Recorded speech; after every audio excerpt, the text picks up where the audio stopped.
All right, welcome to the WGSN-DB Going Solo Network's Veterans Corner. Once again, I'm your host, retired Army First Sergeant Paul Holbert, coming to you live from Northern Virginia. Our goal is to highlight veterans across the country and let them share their experiences and how they've made adjustment back to civilian life and what they're doing now to make a difference in their communities. So before we get to our show tonight, I just want to take a moment to thank our sponsor, Quest Jewelers of Merrifield, Virginia. Visit questjewelers.com for fine jewelry and one-of-a-kind custom pieces. Believe me, if you can imagine it, Quest can make it, because Pete and Juan Tain, the owners, have made several pieces for me, and they are beautiful, and we want to thank them for sponsoring our show tonight. So let's take a moment first before we get started to meet tonight's guest, Kim Wolfley. Kim is a native of Wyoming whose military experiences included time in the Air Force and then the Navy, culminating in his retirement as a Navy lieutenant in 1996. Following his love of aviation, Kim went on to a career working for the Federal Aviation Administration as an Aviation Safety Inspector. He finally retired for the final time, I think, in 2012. He now resides in Arizona with his wife, Janet, where they spend time traveling as much as they can, serve in the community, enjoy life with their 3 sons and 10 grandchildren. And yes, everyone, I actually said 10 grandchildren. So let's meet Kim. Welcome to the show, Kim. Thank you very much. It's good to be here, Paul. Yeah, I'm glad that we could have you on. So just out of curiosity, the 10 grandchildren, I imagine, keeps you busy, doesn't it? Well, yeah, we just had one up in Seattle, and we actually got to drive up there and see her, and she's the only one far apart. The others, some of them will be here tonight, later on, go swimming. We got a nice pool, so it keeps them coming over, But they take a bit of time, that's for sure. So. Well, it's always nice to have a grandpa with a swimming pool, right? Yeah. Yeah. So you're in Arizona, correct? Gilbert, Arizona. Yeah, Gilbert, Arizona. We're Okay. half an hour from downtown Phoenix, one of the little suburbs there, one of the newer ones. So what did you say the temperature was there today? I think it was 115 this afternoon. Where it's probably start dropping off in a little while. The pool was 4 degrees last night when I was in it. So. Well, the old adage, it's a dry heat, right? Yeah. That's what they tell me. That's what they say all the time. Yeah. Well, I'd like to. It was kind of interesting. I thought, you're the first guest that we've had on. I had a gentleman on several weeks ago who spent his career in the Navy and started out enlisted and then got a commission. But you're the first veteran that we've had on that has changed branches of service. So can you tell us how did that come about? What happened? Give us a little insight. Well, so I did 4 years active duty in the Air Force. I was a mechanic, an aircraft mechanic, and engine mechanic, and then kind of got out of the military and got in. I was kind of bouncing around a little bit and found the Air Force. What's the name of it now? But reserve, full-time reservist, and so I was actually working Monday through Friday as a civilian mechanic, as a civil service job, and then on Saturdays and Sundays I would come in and one weekend a month and train the people who were just there. So I did that for about 3 years and then kind of moved on from there. But after I had completed my college education, I had the opportunity to go for a commission. And so I decided to stay in the reserves and make a career out of the reserves. But I had to find some kind of a place to be commissioned. And the first thing I did was look for the Air Force, and they had some positions quite a ways away, and would cause quite a bit of travel and things like that. So I started looking talking to the other services. And the Army had some helicopter pilots. They were looking, and then the Marine Corps had some positions, but the Navy actually had a position. And when I went through several recruiters, and I got to this recruiter, and she started reading the conditions of the program, and it basically was my career. I mean, it was had done the kind of things that I'd done and had the education that I did. And so it was actually a direct commission program, and took a little while to go through the approval program, but then I was commissioned immediately, and then went to they call it a knife and fork school in Pensacola, and just kind of bring you up to speed of how the Navy's different, and some of the ranks and a lot of experience, cultures, and the traditions. Traditions are really important in the Navy, if you don't know that. So yeah. So then I did the rest of my time as a Navy reservist, and kind of bounced around because I was moving from place to place. And I did some in Dallas, Texas, at Navy Dallas, and then I moved to DC and was a reservist there at Crystal City when the reserve was there, and then we moved out to Seattle, and I did a little bit at Whidbey, but I started flying down to Alameda and kind of finished up down in Alameda, and but I had to fly down on my own dollar, and so it kind of offset things. But fly down 1 weekend a month and then do the 2 weeks, and so I mean, it was a really good situation. It's an opportunity to kind of ground yourself and keep yourself in the military, and now I'm living the rewards of the years of service, so. Yeah, I mean, it's kind of interesting because I spent 2 tours during my time in the Army in a combat aviation battalion with helicopter pilots. Mm-hmm. And needless to say, they were kind of a unique breed. I still remember one of the tours I was doing I was in Korea up in 2nd Infantry Division, up close to the DMZ. And we had an alert one night around 12:30 at night, and it's a good thing it was a practice alert, because I don't think half of our pilots could have flown anything. They were some partying guys. But I do have to say, my experiences with them, they were very, very proficient at what they were doing when they were actually, in the cockpit of helicopters. So, yeah, I mean, I just thought it was interesting how you had, made the switch, from services. And I guess it really come just because of the opportunity.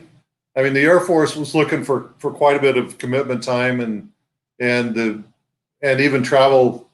And at a time, my civilian career wasn't really allowing a lot. The Navy, other than the 2 weeks of during the summer, it was just weekend stuff for the most part. They weren't looking for a lot of active duty time, and that's kind of the balance when you're in a career and in the reserves. Some of the especially the officer positions require more than just the 2 weeks a month or 2 weeks a year and the weekend kind of stuff. So you kind of got to balance all that out and figure out, and they have to let you go and things, but you can kind of shoot yourself in the foot if you just go put everything into the reserve bucket. So you kind of got to balance the responsibilities from both organizations and keep them both happy, and the Navy allowed me to do that very well, so I was pretty happy with that. Yeah, I mean, I know I have a brother-in-law who just took a similar path that you took with the Naval Reserves, and he just took a commission, and it was a little later for him, but he just took a commission in the Naval Reserves, and he's doing his time now, and he seems to enjoy it. So, just like it worked out well for you, he seems to be enjoying what he's doing. Now, I know you spent pretty much your entire working career in aviation. So what got you in aviation? What got you started? What pulled you in? Well, it was kind of made on a spur of a moment to start with.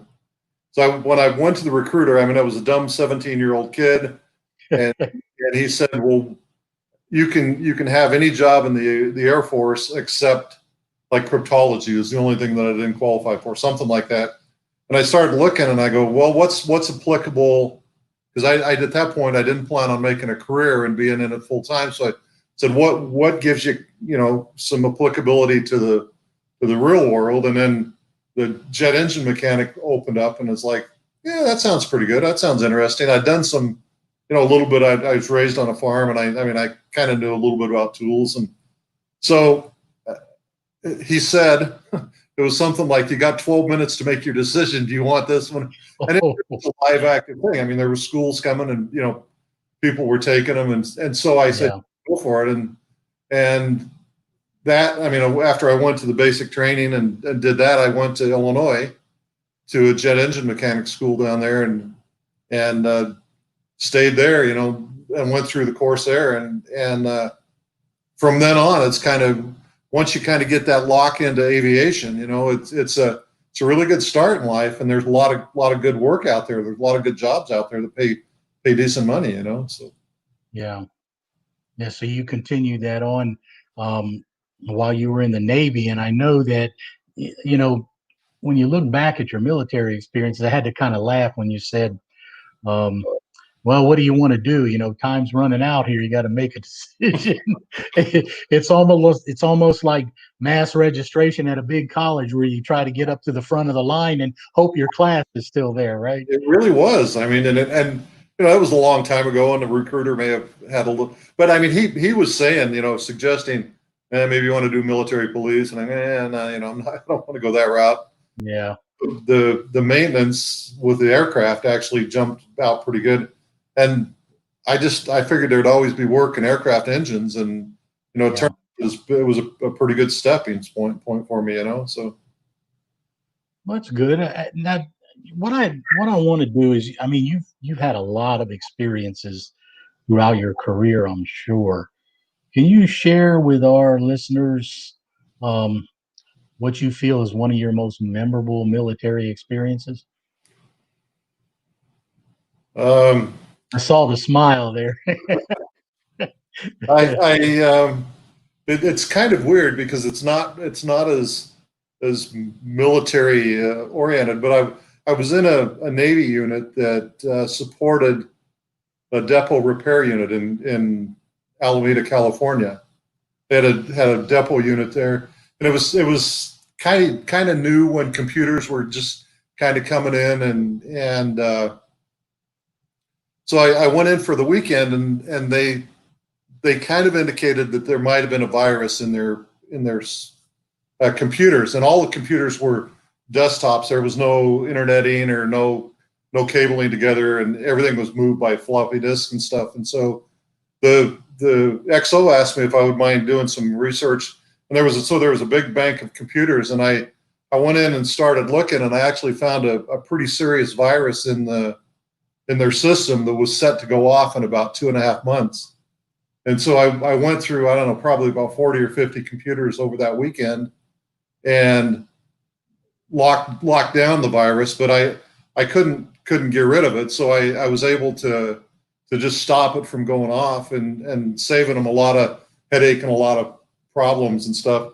I actually got a Navy commendation for that, because if we hadn't have found that, it would have put them out of work for a long time till I could get that cleaned up and stuff. Yeah. So not a particularly military kind of experience, but nonetheless, it was one of the things I was pretty proud of. I was able to help the depot out considerably, and stuff. So. Okay. Well, what do you think, if you could share something, one thing that you really believe that the military taught you, what would that be? I think the military teaches you to be responsible, and I think that's what a lot of the young people coming up now lack, is they don't understand that commitment, and how you have to do what you have to do, and you have to be willing to go the extra mile and worry about the mission, and worry about what's going on, and put others ahead of yourself. I mean, there's a lot of times you spend long hours, and you spend time away from home, and I spent a couple of years in Germany. I didn't get to see my family at all when that was the case, but just that commitment, and I think that made me a better person and a better employee for the long run. I think that helped out my career when I kind of got away from the military and went into the FAA. I mean, it was not hard for me to do well, because I think because of the principles that were laid down, the work ethic and things like that, that the military instilled into me, you know. So Yeah, you know what, I can understand that. And one thing that still jumps out into my mind is, I was stationed in Europe with the Second Armored Cav Regiment, and right before Desert Storm, they deployed us from Europe straight to the desert. mhm. And I still remember we had a couple of young soldiers who all of a sudden were trying to find a way to get out because they didn't want to have to deploy to a combat zone. And, we sat there and talked to them and said, well, what did you expect was going to happen? You took an oath of enlistment, you made a commitment, you have a responsibility.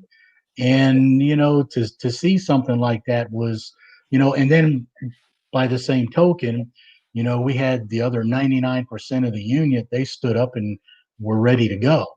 So, yeah, I mean, that commitment, you're right. It teaches you a sense of responsibility, which I think is very important, especially as young folks come up. Like, I've seen the same examples that you're talking about. So that's a good point. So you spent that time in the military, and I know that you were a reservist, but you finally had an opportunity to retire, and you started making that transition over to civilian life. How was your transition while you were waiting for your retirement? Well, so I mean, I always had my career in the aviation career going on, and then was balancing the reservist as well. Yeah. And so the first time I got out of the military after 4 years, young dumb kid, um, military life probably wasn't for me. It was a little more regimented than a lot, and so I got out, and I'd got married very very close to that, and I was looking for university or going to college. How do you get, what's the best way to go to college? And the fortunate thing was I was under the Montgomery era GI Bill, and so I was able to just really slam classes and take classes. And even though I was always working, I could take night classes and everything was paid for. And my GI Bill, as they called it, didn't run out until I had one class left on my master's degree. And so if you're able to work it really well, and I know that there's been various programs and various opportunities, but I think using all of those benefits was really important to me to get my bachelor's degree, and then that allowed me to move into the officers ranks. But it also allowed a lot of work on the civilian side, or allowed me to do things on the civilian side that I wouldn't have, and that was all based on that Vietnam era. I mean, I was right at the end of Vietnam, and never was so unfortunate to be put in harm's way, but I did things that qualified me for the education programs, and using all of the education, whether you're on active duty or whether you're a reservist or whatever, use every opportunity to educate yourself. I think that all comes around and will really be a benefit to you, and as you move forward.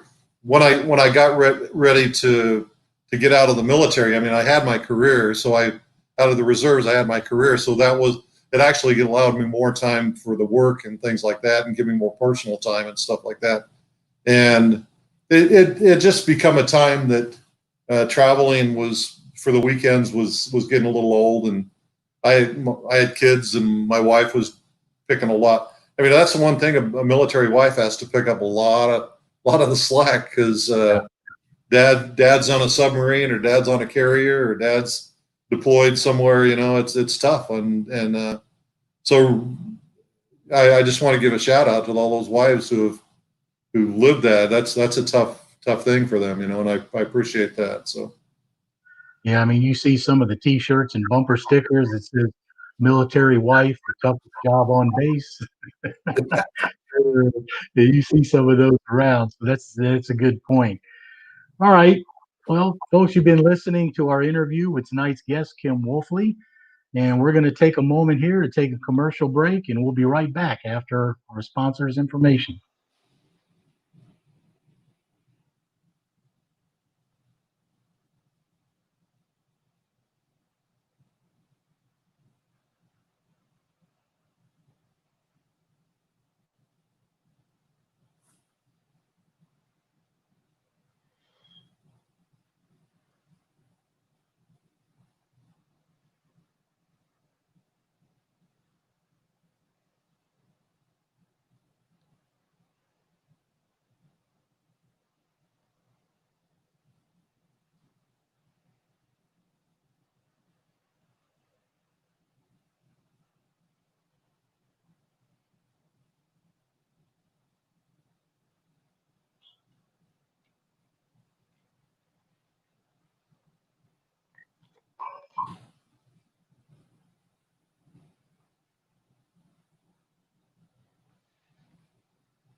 All right, thank you. And we're back.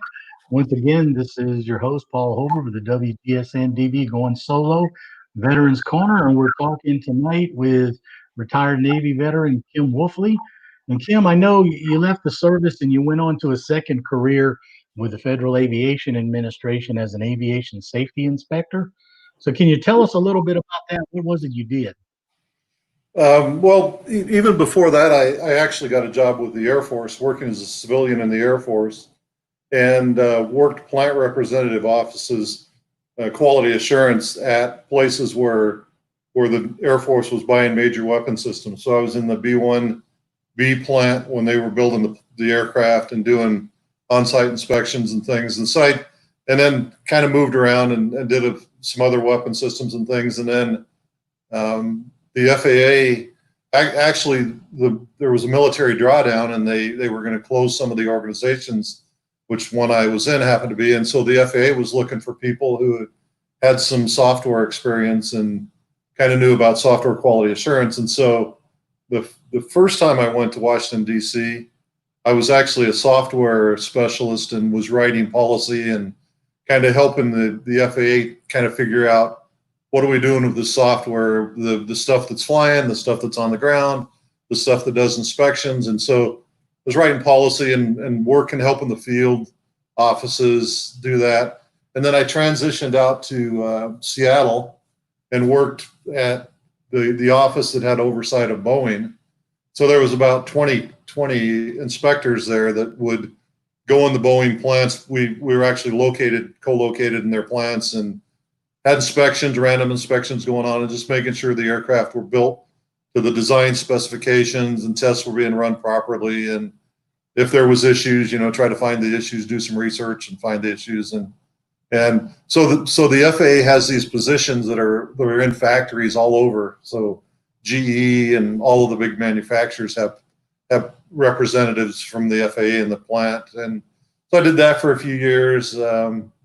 Got an opportunity to go to Singapore and be the representative for aircraft certification in Singapore, and had about 14 countries that the FAA had bilateral agreements with. And I was just kind of the communication conduit. It was tough to get a hold of people in the United States from Asia all the time. And so I developed relationships with all of the civil aviation authorities from the countries over there, and worked with them. And if they had problems, communicated back to the FAA and the technical experts and things like that. And, just kind of did that. We were over there for 4 years. Fantastic assignment, working for the U.S. Embassy, but kind of doing aviation stuff. Came back to Seattle, spent a few years there, working with the engineering organization, kind of helping them develop their oversight systems, and then finally ended up in Washington, D.C. as the special assistant to the director of aircraft certification and spent 3 years doing that. Yeah, so I guess you were talking about being in Singapore all those years. So what is the FAA's relationship with those foreign countries or their foreign airlines? You know, I mean, you're from an American aviation oversight organization. So what is it that you do overseas when you're working with those foreign airlines? Well, so there's manufacturers and there are airlines, and most of the countries look to the U.S. as the leader, the organization that's got the most experience, and so before an aircraft is certified, they go through a bunch of flight testings, and we all heard of the Max 8 that's kind of had some problems, and so say Vanuatu is a little island out in the middle of the Pacific, and they don't have that technical expertise to know when it's time to ground an airplane or we've got a problem or something like that. And so they look back to the FAA, and there's an oversight. There's an international organization called the International Civil Aviation Organization, and all the countries belong to that and kind of help develop standards and things like that. But then each individual countries can have bilateral agreements. And so the U.S. the FAA had signed bilateral agreements with as probably 30 or 40 countries now. And that means we'll help them if they run into problems, if there's issues, if they need training.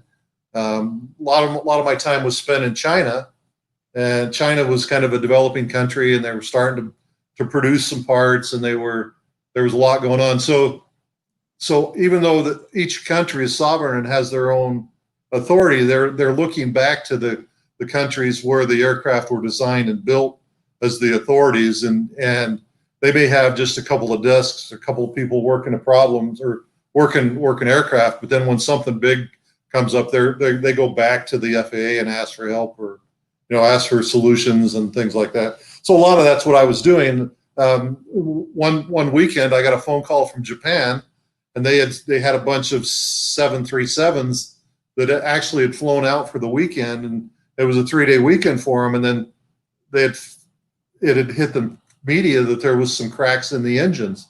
The FAA got it; there wasn't a problem. But when the media in Japan hit it, they grounded the aircraft. So a bunch of people on vacation islands away, and they're calling saying, "Help! What do we do now?"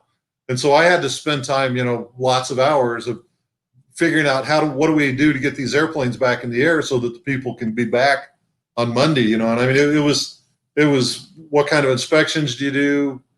And so Japan's a sovereign authority, but they actually responded to the media by grounding the airplanes and then didn't know what to do to put the airplanes back in the air. And so they came to the FAA saying, "Hey, what do we do? How do we get this?" And we got it done. It took a couple of days, but and the thing was there was never an unsafe situation. The FAA knew about it. They were watching the cracks, and just because there's a crack in something doesn't mean it's bad. You watch it and see what happens, and do inspections and things, and make a change once you find something is unsafe. But there's a lot of things going on these very complex aircraft that are not unsafe, and but if you knew everything that was going on, you might not want to ride on them.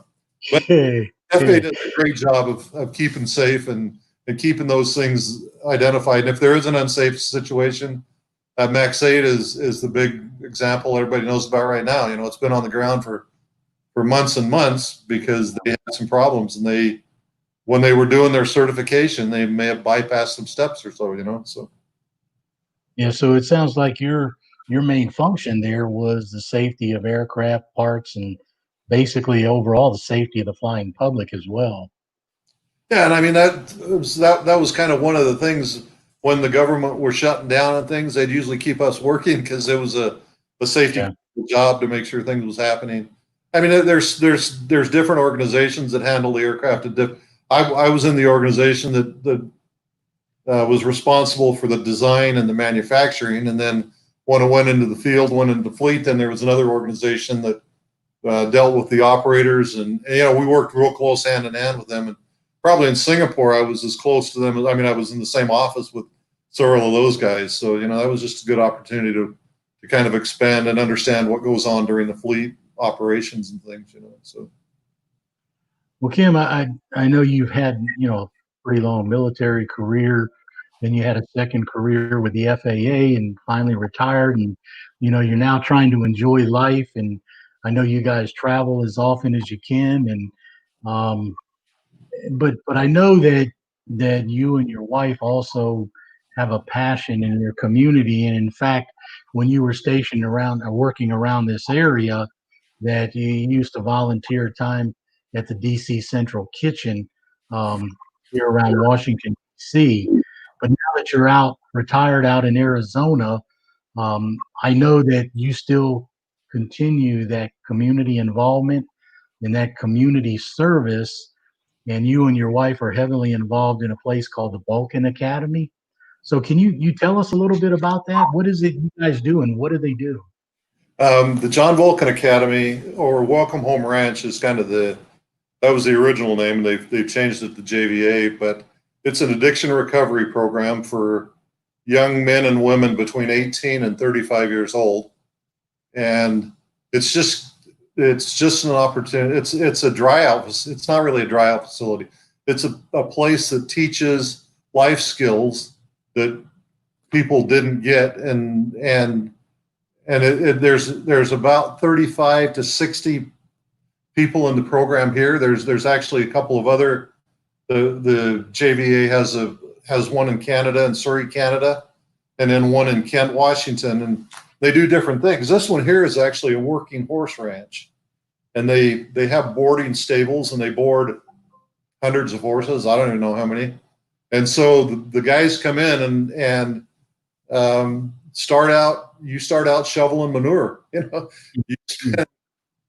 and it keeps their mind away from drugs and keeps them off. And then the other thing is there's a really good brotherhood and fellowship, and the girls, the ladies that are in there as well, they'll call one another out and say, hey, that's bad behavior. I don't.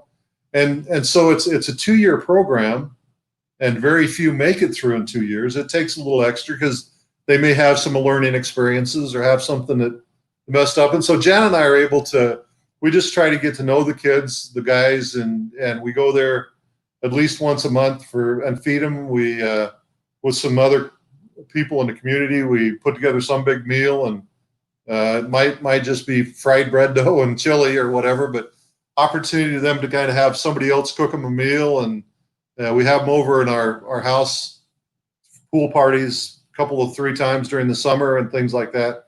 But I think the biggest part of it is just getting to know them and learning their stories and being a support for them. A friend of mine's nephew got into drugs and had alcohol problems, and we got him into the program, and he got here and he had some medical problems. And so my wife was gone taking care of grandbaby, and so I took him in. He couldn't go back to the ranch. It was either stay here with me or go back to Texas. And I didn't think that would be a good situation for him. So he came and we worked a lot on his skills and worked on his plans for the future and just keeping him on track until he could get well enough that he could get back to the academy. And now he's back there and he's doing great things, and he'll do well. And so he's promoted. He doesn't shovel manure anymore. He feeds horses and stuff like that. But it's really a good program. And then as they grow senior, they take over leadership roles, and they have people underneath them that are the new guys that are coming up in. They have a feed store that they run the money in that. They have some therapeutic places. They have a big arena, and they have roping events about 6 nights a week. Roping, cowboys are a big thing out here. So there's women barrel racing and pole bending and calf roping and team roping, and the arena is full almost every night. And these guys run that program as well. They've got a moving company that they do things, they build stuff. It's just really a great program, but they change lives. I mean, they take these kids off the street, and it's about a $6,000 program for 2 years, which is pretty low price for a 2-year program. and the kids graduate. The ones that graduate, they get great jobs. They move into society and become members of society. And it's, if I can have a help to help somebody dry out just a little bit, and help them get on the road, and it's just, we have time, and so it's just a really good place to spend some time and get to know the guys and be there to help them out if necessary. And that's the organization has a ton of community support, and there's lots of people like us that are doing skill classes, or maybe teaching them to lead music, or teaching them to change bearings on an axle on a trailer, or they have education programs there. They have people working with that, and they've worked with one of the local the local colleges to get their classes accredited and things like that. So an excellent opportunity for someone who's had a misstepped and went down the bad road, and the commitments takes a huge commitment to get through it, but it's a life-changing experience. And it's always interesting to go to the graduations and see these kids that come in that are trembling and just maybe have been arrested 7 or 8 times, spent 3 months in jail, excuse me, and then see them grow and see them, the men and women that they become and how they contribute to society. It's just a really rewarding opportunity for us. Well, so for those of you watching the show, you can see the website there, Vulcan.org. Now, Kim, do they? I know you said they have a lot of community sponsorship and assistance, but if someone was interested, they can find out more by visiting the website. Do they take public donations, or? They do. And I'm sure you could go through the Vulcan.org and find out more about that. I don't know how that works. I know there are people that are kind of managing that, and they will give you a tax receipt if you donate to them, and because they are a nonprofit organization, and it's just an excellent opportunity to see young men and young women changing their lives in action. So it's good to see, and you see it all over. We've had a number of folks on the show. A lot of the veterans are really getting involved in these types of programs, in their communities. And I mean, it's how can I say, I don't want to use the term commendable, because that's not what you're looking for, but it's just amazing to see how many of our veterans get involved in these type of programs, once they settle into a community. And I think some of that has to do, like you said, with the commitment you're taught, the responsibility that you're taught while you're in the military, the service to others, because that's another thing that they normally will teach you in the military. So, I want to commend you for you and your wife taking the time and working in a program like this where so many people can benefit from it. So again, those of you watching the show, I'm going to ask them if they will put the website back up for us again, before we finish, so that you have the information up there. And if you're interested, you can visit the website and just see what it is Kim and his family are doing at that organization. So And Kim, if anybody has a nephew or a son or a grandchild, talk to them. Just call them and talk to them.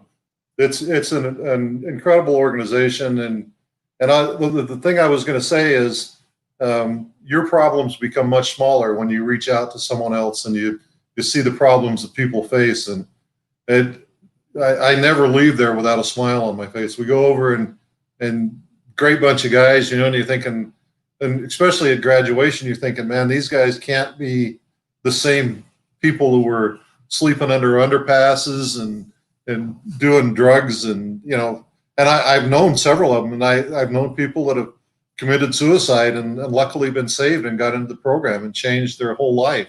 So it's an incredible experience. But any kind of involvement in a program like that makes your problems look much smaller. yeah, I mean, that's true. I can understand that. So again, for those of you watching there, the website is on our screen. Now, if you're interested, please take a look. Vulcan.org. Take a look at the program and see what they're doing. You know, there may be a way that you can help. Well, Kim, before we wrap up, I usually ask all of our veterans to share a thought. And if you could share a thought with our other veterans who may be listening to the show, what would that thought be? Well, so I was never in harm's way as a veteran, and I know that's not everybody. There's been veterans that's gotten into harm's way, and they're living with some tough situations, and believe me, it's strength to share and to reach out to others. It shows strength. It's not a weakness. And look to someone else. Look to the organizations to find help, and be it your own problems, if there's addictions, or if there's just some problems that you're facing. Ask, because people want to help, and they don't always know how to help. And so, if you can ask and look to the organizations that, if you've got an internal struggle, I would say don't face it alone. You know, you never would when you're in the military. You know, we weren't taught teamwork and taking care of one another, and we still want to do that. So if anybody has any situations, contact me, contact Paul. I know we'll help you out and figure out who can help you best. But we're still a team, and we really appreciate the service that everybody's done, and I so much appreciate how many times people have just said to me, thank you for your service. And I appreciate everybody's commitment and what they're doing. And we need more of that in this world. So I'll leave it with that. Yeah, that's a very good point. In fact, for those of you watching, don't forget, on my website, on the Going Solo Media Network, on the front page, you're going to find the Veterans Crisis Hotline number, and it's always there for display as well. Well, Kim, I really want to just thank you for taking the time to be on the show with us tonight, and sharing what you've been doing within the community. And I'm sure our listeners will be able to get something out of that. And again, I want to remind everyone that if you have a chance, take a look up the Vulcan.org website and take a look at the program and see what they're doing, and seeing if there's a way that you can help. So before we close out, I just want to remind the veterans, the VA is now continuing their in-person compensation evaluations. The website is up there, the benefits.va.gov/benefits.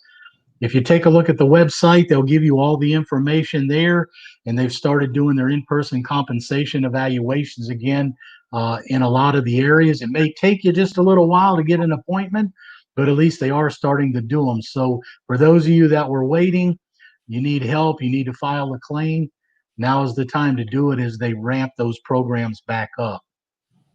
All right, everyone. Thank you for listening to the WGSN-DB Going Solo Network and the Going Solo Veterans Corner. Again, I want to thank our guest tonight, Kim Wolfley, for being on the show. We strive to connect veterans, to bring guests with helpful info, to keep you and your families and the veterans involved, and keep you informed. Veterans, we want to thank you for your service, and we hope that you continue to live your best life. And I will see you again on the next show. Thank you, and good night, everyone. Good night.